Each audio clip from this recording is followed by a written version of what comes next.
안녕하세요. 최경입니다. 이번에는 학생에게서 새로운 배움을 얻는 기대에 대한 말씀 드리겠습니다.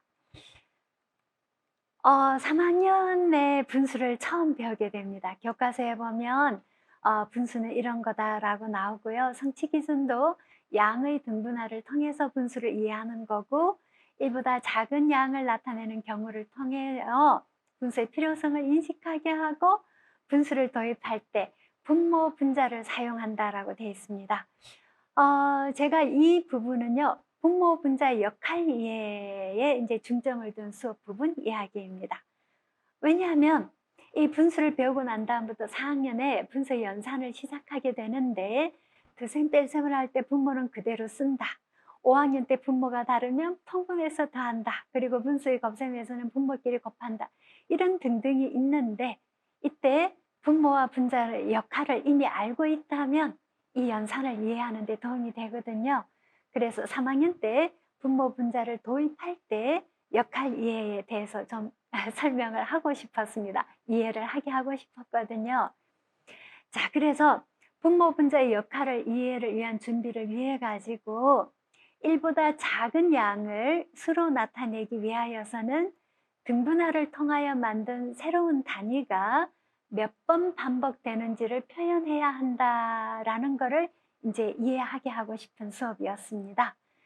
자, 그래서요, 이제 칠판에 1m 자를 붙였습니다. 붙이고 그 1m 밑에 이렇게 작은 1m보다 작은 길이를 두고, 이렇게 1m보다 더 짧은 물건의 길이를 재려면 1m로 할까요? 그랬더니 아이들이 그러면 안 된대요. 1m보다 더 작은 단위인 센티미터를 사용해서 길이를 재랍니다.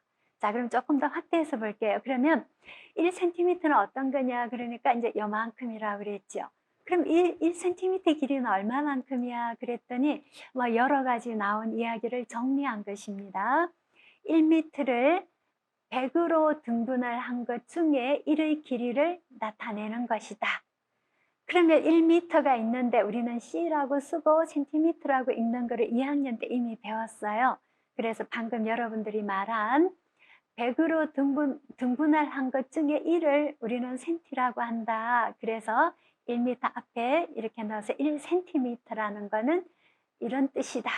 그래서 1m와 다른 더 작은 단위를 만들었다.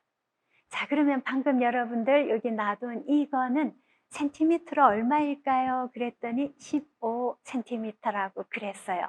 왜냐하면 1cm가 15번 반복된 길이를 표현한 것이다. 자, 여기까지 이제 2학년 때부터 배웠기 때문에 별 문제가 없었습니다. 이것을 이제 분수에 도입하려고 했던 거거든요. 자, 그래서 어쨌든 1보다 작은 양, 그러니까 1m보다 작은 양을 나타내기 위해서는 등분할해서 만든 새로운 단위 센티미터로 그것이 몇 번 반복되는지 이걸 이제 아이들이 모두 합의하고 동의한 상태입니다. 자, 그래서 다시 한 번 더 1m보다 작은 길이를 표현하기 위해서 등분할하여 만든 단위와 개수를 모두 나타낸 거다. 이렇게 된 것입니다. 자, 그래서 이제 여기에 보시면 전체를 똑같이 3으로 나눈 것, 등분할하여 만든 이제 단위가 나오고, 그리고 그것의 두 개가 이제 여기에 모두 나타나 있다는 것을 이제 동의를 받기 위해서였거든요. 그러면 등분할하여 만든 단위가 센티미터라는 것을 알았기 때문에 전체를 3으로 나누었다. 그러면 이 이제 분모라는 것도 이야기를 했고요. 그럼 분모는 단위에 해당한다. 그리고 분자는 개수에 해당한다. 물론 이제 과정이 있었습니다. 과정은 생략할게요. 아무튼 분모는 단위, 분자는 개수에 해당한다라고 하고 이것을 3분의 2라고 읽는다 그랬습니다. 네, 여기까지는 별 문제가 없고 아주 잘 지나갔어요. 그런데 어떤 학생이 이렇게 이야기하는 거예요. 선생님, 분수는 거꾸로 단위부터 읽네요? 그러는 거예요. 그랬더니 선생님, 15cm는 개수 먼저 읽고 단위를 뒤에 읽잖아요. 그런데 분수는 단위부터 읽네요. 그러는 거예요. 그죠? 예.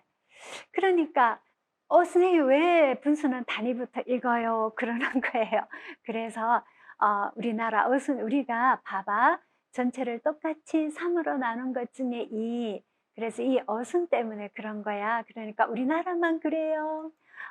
영어로도 그래요. 그래서 영어는 개수부터 먼저 읽고 분수도 그렇잖아요. 그쵸? 분자 먼저 읽고 분모를 나중에 읽어요. 이런 거랑 같다라고 하니까 그렇구나.